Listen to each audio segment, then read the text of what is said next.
munsi ku isaha saa 4 ariko birangiye utabaye ubundi aho ngaho kuri stade Amahoro bimeze gute dore ko namaze kureba umukino wa Al Hilal ndetse n'ikipe ikomeye cyane ya RS Berkane bigenze bite kuri stade bimeze gute icyari cy'ikipe kigeranye n'abafana n'ubwitabire ku ruhande rw'ikipe ya Rayon Sport bo bari baje bigendanye na ekipe yari yahageze bisabwa byose kugira ngo match itangire yaba imyitozo mbere y'umukino yaba gusohoka mu kibuga kumwe n'abasisi byose byabaye sofa ekipe ya Rayon Sport iri mu kibuga yamaze gusohoka abasivisi bari ahari nabo bari mu kanama kabo ikigaragara cyo nk'uko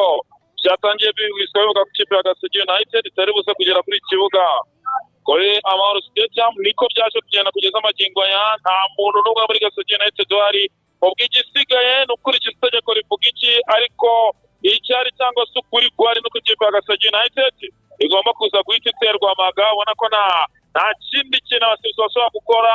icyari akanama barimo no gutegereza iminota yagenwe na FIFA igihe kipe ibuze bakayitera amaga abareba 5-3 hanyuma nk'umuntu uri kuri stade nibyo koko ese iyo maga yabishingiye kuki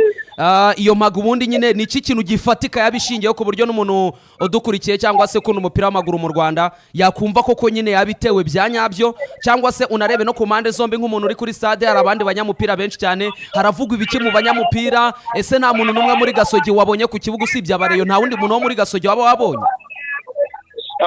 NDP icyari igora kuri ekipe ya Gasogi United binagendanye n'abafana nta mufana n'umwe uhari na Bangor nimwe hari ikipe ya Gasogi United icyari rero mu makuru cyangwa se mu byo nagiye numva mu byumvirizo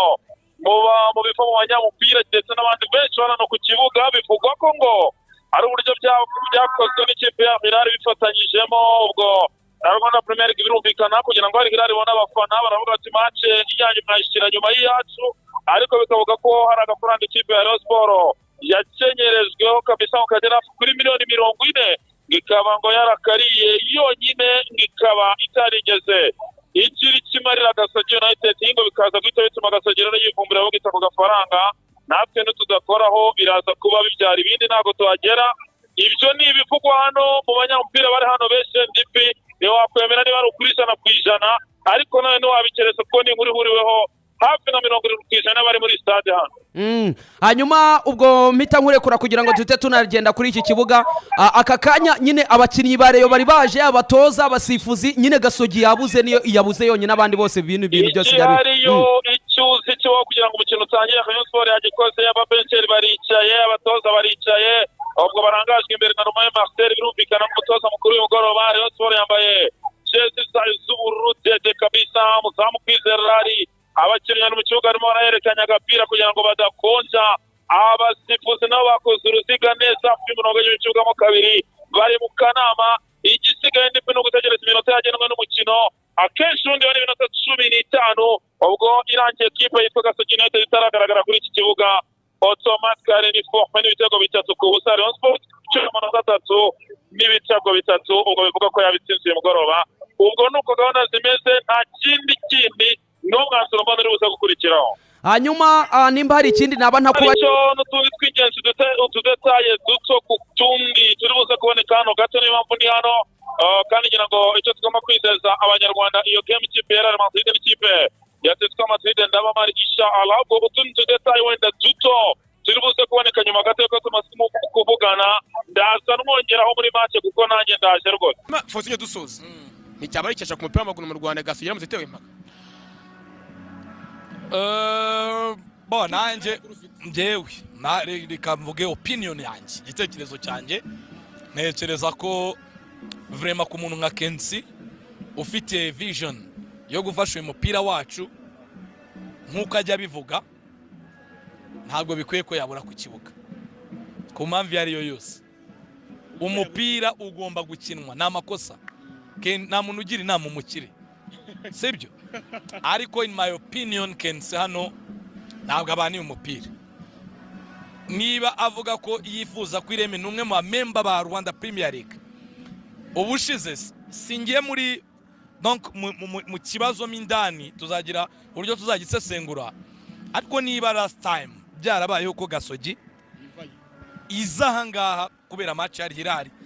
ikazana na Kiyovu ntigira ikibona sinumva Kensi impamvu yo kuba bon baravuga ngo ni rights ni uburenganzira ku giti cye n'ibyo, ariko franchement parlant Gasogi na Kenesi wanengushye, ariko